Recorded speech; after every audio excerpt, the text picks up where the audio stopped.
जय जगन्नाथ सांग माने मु आपण मानक पई उड़िया पेडागोजी रो प्रथम अध्यायटी नै आसीची थियोरी क्लास जहाँकि डायरेक्ट नोट सहित। तो आज आम चलतु आरंभ करिया प्राथमिक स्तर रे मातृभाषा शिक्षादान और शिक्षण। तो इम्पोर्टेंस कौन मातृभाषा ये जो आप प्राथमिक शिक्षा अच्छी प्रथम रु अष्टम जाए तो या आम प्राथमिक स्तर कही था आपण मैंने जानते।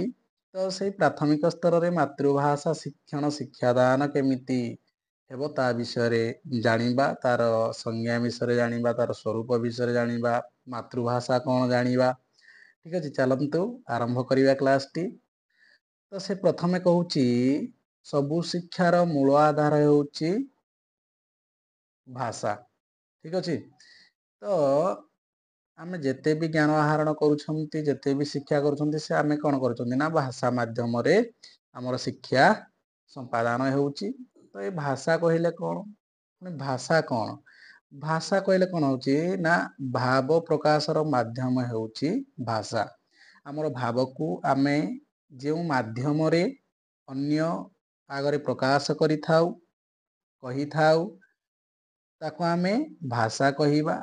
आउ या भाषा को आमे दुईटी माध्यम आमे अन्य आगरे परिप्रकाश करि पारिबा। गोटे हला लिखित भाषा आ गोटे हला मौखिक भाषा। ठीक अछि तो से कहूची भावर आदान प्रदान पाई लिखित मौखिक भाषा निहाती आवश्यक। तेणु पिलाटी बेलरू भाषा दक्षतार विकास निहाती अपरिहार्य। तो तेणु जेतु लिखित आकार रे आ मौखिक आकार रे पिलाटी निजर भाव को अन्य आगरे परिप्रकाश करिवो तार सुविधा असुविधा कौन से कहिबा को चाहूची ता अन्य को कहिवो देखिवो। तेणु पिलाटी बेलरू तार भाषा शिक्षा निहाती आवश्यक। तेणु प्राथमिक स्तर रे भाषा शिक्षा को इम्पोर्टेंस दिया जाइछि। तो से अच्छा से कहिला पिलाटी आम जदि कहि देखिबा एबे पिलाटी भाषा शिखे किपरि सेटा भी क्वेश्चन आसुची। आमे सब जोठी जॉब करिया आमे पढ़ेइबा तो पिलाटी अच्छा पिलाटी भाषा किपरि शिखे तमे जानिथिबो जतले पिलाटी जन्म हुए पिला माने से ता माँ कूल रे ता माँ कहूतुबा भाषा धीरे धीरे ता परिवार मानक सहित मिसिला से ता परिवार विभिन्न भाषा शिखिला जहाँकि से उड़िया और इंग्लिश हो से जोठी जन्म होइछि से भाषा शिखिबो। ठीक अछि तो से कहला पिलाटी तार परिवेश बा परिवार रु भाषा शिक्षा करि थाए तार हंग नै पिलाटी भाषा शिक्षा तार परिवेश बा परिवार रु आरंभ करि थाए। मात्र से भाषा गुडी को भलो भावरे परिमार्जित करूछि आउ समृद्धि करूछि। से भाषा विषय अधिक कोठे से जानुची से विद्यालय रे जानुची कोठे जानुची ना विद्यालय रे जानुची। मात्र विद्यालय या समृद्धि और परिमार्जन होता तार निहाती भाव रे शब्दकोशर विकास हबो तार शब्द भंडार रे विकास हबो। से आसिले विद्यालय को कोन व्याकरण विषय रे पढ़िबो। ठीक अछि व्याकरण डायरेक्ट हमर भाषा सहित लिंक।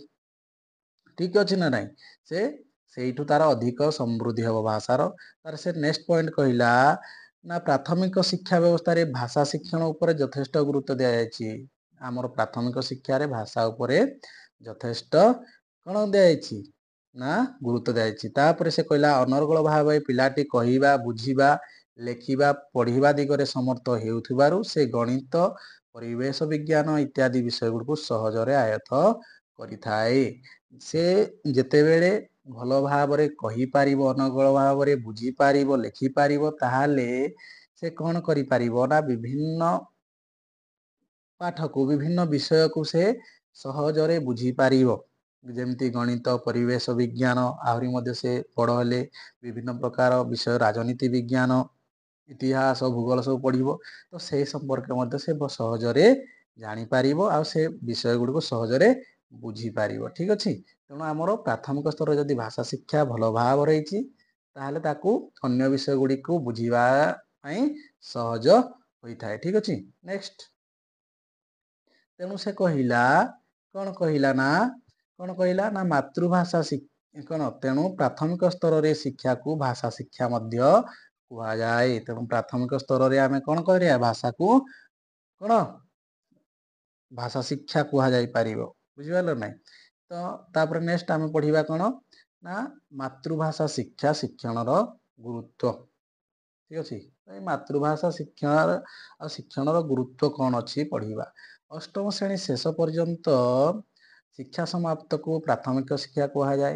एगुड़ा जानिथिबो पिला माने ए 8 वर्ष शिक्षा प्राथमिक स्तर भावे मध्य गणना करा जाए ठीक अछि तो प्रथम रु अष्टम श्रेणी पर्यंत क्लास को आमे कहबा प्राथमिक शिक्षा ठीक अछि तो प्रथम रु पंचम श्रेणी को कोन कहा जाए प्राथमिक श्रेणी आ षष्ठ रु अष्टम श्रेणी को आमे कहि परिबा उच्च प्राथमिक श्रेणी ए गुडा को आपण माने नोट मध्य करि परिबे थ्योरी क्लास पूरा ए भलिया क्वेश्चन आसीबो जहाँ भी थ्योरी रे पढ़िबे मु निजे नोट बनै छी आज्ञा ठीक अछि नेक्स्ट चलो से कहला कोन ना एही स्तर रे शिक्षार्थी मानकर शिक्षार मूलदुआ पड़े ठीक अछि तो से कहूँ प्राथमिक स्तर रे जो आमर प्राथमिक स्तर अच्छी प्रथम रु अष्टम जाए जो शिक्षा ग्रहण करुच्ची शिशुटी से तार मूलदुआ पड़ी थाए फाउंडेशनल स्टेज ताको आमे कहि पारिबा एक उन्नत मानर मूलदुआ पाई मातृभाषा ही भित्तिभूमि जोगाई थाए तो जदि आमे उन्नत मानर गुटे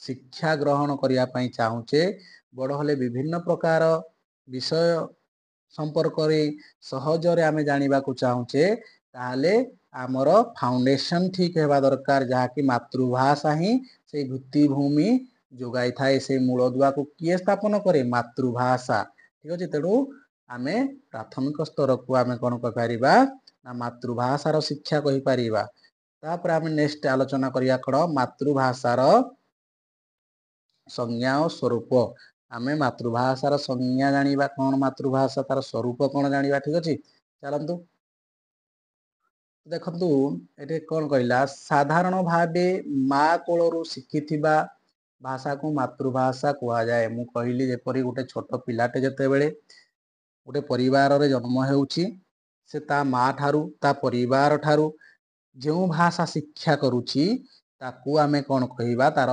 मातृभाषा कहिबा परे पिलाटी व्यवहार करुथबा भाषा को तार मातृभाषा कहबा से जतले बड़ हेइ जिवो द्वितीय तृतीय पढ़िबो से जतले बयस हेइ जिवो से जो भाषा द्वारा से भाव विनिमय करुची ताकू आमे तार मातृभाषा कहया जदि आमे भलो भाव रे कहिबा परिवार सुविधा असुविधा गुड़िक विषय जो भाषा रे अधिक समय भाव विनिमय करा जाए एवं शिशु तार ताकू निर्द्वंद रे बुझी थाए ताकू तार मातृभाषा कुहा जाए जे से कहूची जहाँ भी तार असुविधा हो बा परिवार रो जहाँ भी सुविधा असुविधा हो से जो भाषा रे से तार भाव विनिमय करि थाए इंटरैक्ट करि थाए ठीक अछि ताकू निर्द्वंद रे से बुझी पारे ताकू तार कोन कहिबा मातृभाषा कहिबा तार से कहला एही भाषा माध्यम रे पिलार चिंता और कल्पना शक्तिर विकास बा अभिवृद्धि होई थाए तो से कहूची कोन ना कोन कहला रे पिले कोन कहला रे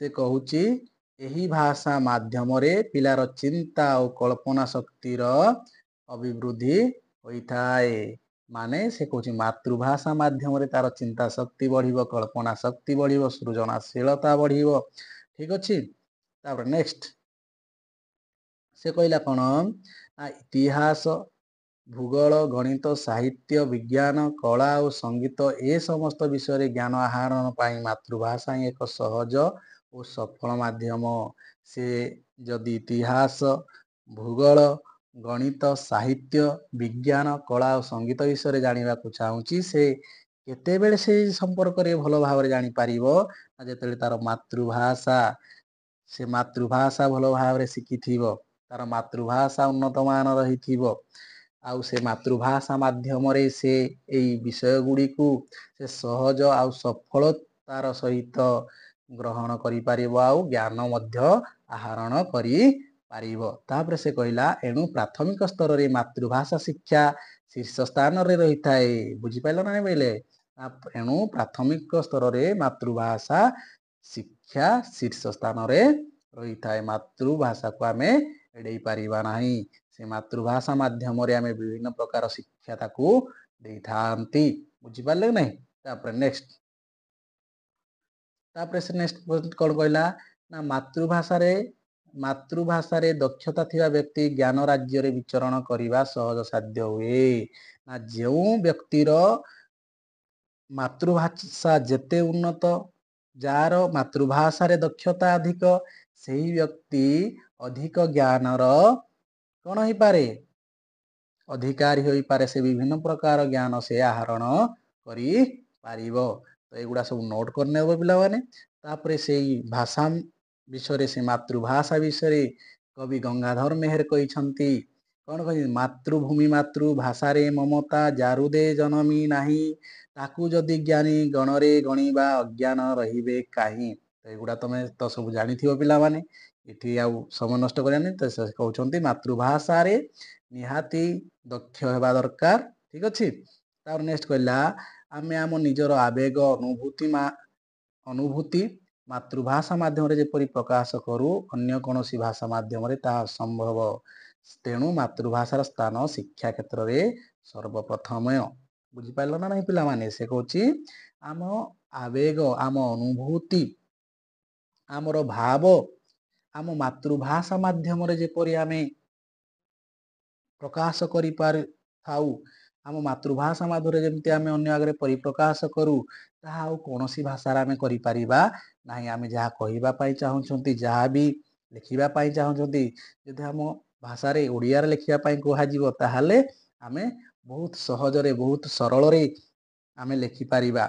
ସେଥିପାଇଁ ତ କୁହାଯାଇଛି ମାତୃଭାଷାକୁ ଶିକ୍ଷା କ୍ଷେତ୍ରରେ ସର୍ବପ୍ରଥମେ, ନିଜ ମାତୃଭାଷାକୁ ଶିକ୍ଷା କ୍ଷେତ୍ରରେ ସର୍ବପ୍ରଥମ ତାକୁ ବିବେଚନା କରାଯାଇଛି। ଠିକ ଅଛି। ତାପରେ ଆଉ ଜଣେ ମହାନ କବି ଲେଖକ ଥିଲେ, ତାଙ୍କ ନାଁ ହେଲା ସାର୍ ରାଇବର୍ଣ୍ଣ। ସିଏ ମଧ୍ୟ କହିଲେ ଯେ ମାତୃଭାଷା ଏକାଧାରରେ ଭାବ ପ୍ରକାଶର ମାଧ୍ୟମ, ଜ୍ଞାନ ଓ ଆନନ୍ଦ ଆହରଣର ଏକ ଉତ୍ସ ଏବଂ ରୁଚି ଓ ଆବେଗାନୁଭୂତିର ନିୟାମକ। ତ ସେ କହୁଛନ୍ତି ଆମେ ମାତୃଭାଷା ମାଧ୍ୟମରେ ଜ୍ଞାନକୁ ଆନନ୍ଦ ଭାବରେ ହେଲା ରୁଚି ଆବେଗର ସହିତ ଆମେ କ'ଣ କରିଥାଉ? ଗ୍ରହଣ କରିଥାଉ। ଆଉ ଯେତେ ବି ଆମେ ଜ୍ଞାନ ଗ୍ରହଣ କରିବା, ତାହା ମାତୃଭାଷା ମାଧ୍ୟମରେ ହିଁ ସମ୍ଭବପର ହୋଇଥାଏ। ମଣିଷର, ସେ କହୁଛନ୍ତି ମଣିଷର ସର୍ବୋତ୍ତମ ଶକ୍ତି ସୃଜନଶୀଳତାର ବିକାଶ ଏହି ମାତୃଭାଷା ମାଧ୍ୟମରେ ସମ୍ଭବପର ହୋଇଥାଏ। ବୁଝିପାରିଲ ନାହିଁ? ତ ଆମର ଯେଉଁ ସୃଜନଶୀଳତାର ବିକାଶ କାହା ମାଧ୍ୟମରେ ହେଇପାରିବ? ସେ ମାତୃଭାଷା ମାଧ୍ୟମରେ ହେଇପାରିବ। ସେହି ଦୃଷ୍ଟିରୁ ଏହା ଆମକୁ ବିଶ୍ୱସ୍ରଷ୍ଟାଙ୍କ ନିକଟବର୍ତ୍ତୀ କରାଇଥାଏ। ବୁଝିପାରିଲ ନା ନାହିଁ? ତ ଆମେ ବିଶ୍ୱସ୍ରଷ୍ଟାଙ୍କର ଭକ୍ତି ମାଧ୍ୟମରେ, ସେ ମାତୃଭାଷା ମାଧ୍ୟମରେ ହିଁ ଆମେ ବିଶ୍ୱସ୍ରଷ୍ଟାଙ୍କର, ଭଗବାନଙ୍କର ନିକଟବର୍ତ୍ତୀ ହେଇପାରିବା। ତ ଏଇଠି ଆମର ଥିଲା କ୍ଲାସ ଶେଷ। ଠିକ ଅଛି। ତ ଆପଣମାନଙ୍କୁ ବହୁତ ଭଲ ଲାଗିଥିବ କ୍ଲାସଟି। ଠିକ ଅଛି। ତ ଆମ ସହିତ ଯୋଡ଼ି ହେଇକି ରୁହନ୍ତୁ। ନେକ୍ସଟ କ୍ଲାସ ବି ଆସିବ। ଏହା ପ୍ରଥମ କ୍ଲାସ ଥିଲା। ତେଣୁ ଆପଣମାନେ ଚ୍ୟାନେଲକୁ ଲାଇକ୍, ସେୟାର, ସବସ୍କ୍ରାଇବ ମଧ୍ୟ କରିଦିଅନ୍ତୁ, ଯାହାକି ନୋଟିଫିକେସନ ଆପଣମାନଙ୍କୁ ଯିବ। ଆଉ ବଢ଼ିଆ କ୍ଲାସ କରିବା। ଠିକ ଅଛି। Thank you. ଜୟ ଜଗନ୍ନାଥ। ରହିଲି। ପୁଣି ଦେଖା ହବ ପରବର୍ତ୍ତୀ କ୍ଲାସରେ। Thank you.